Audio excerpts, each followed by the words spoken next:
tragedy, one of the questions that rises up is, how can God allow such to happen?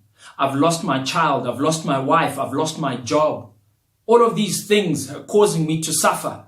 Why has a good God allowed such a bad thing to happen?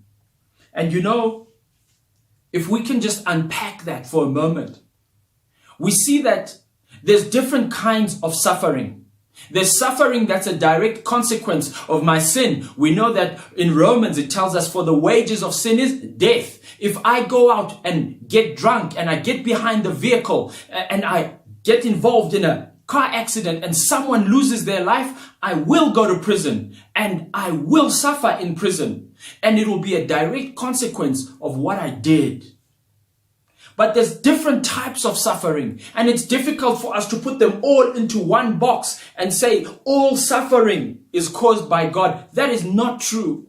Some of it is caused by my own sin. Some of it is caused by other people's sin. And you know what? Some of it is caused just because I'm alive in a sinful and fallen world.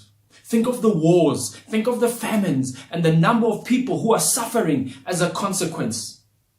And because of that, I want to take a moment today that rather than focus on the suffering, let's focus on the answer. Let's focus on the solution. And if you read with me in Romans chapter 8 and verse 28, it says, and we know that in all things,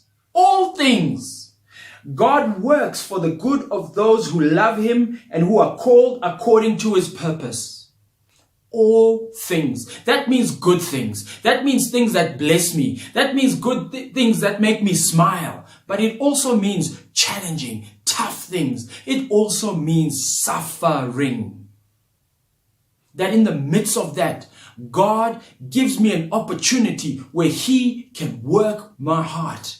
He can set me free. If I am in prison because I've murdered someone, the grace of God is not limited by those prison walls. I too can find grace. He can work in me in the midst of that situation. Is it pleasant? No. It's strong medicine. But the truth is that in the midst of suffering, I can find his peace and his hope. So, when I am faced with suffering, it's like there's a fork in the road, and I can go right and become bitter and angry and resentful, or I can go left and I can say, Lord, help me. This is hard. It's not easy. My heart is broken. And in running towards him and not away from him, he will find me. He will help me, and he will be the lifter of my head. He will encourage me so that I can continue day by day and grow in him as I walk and I follow him.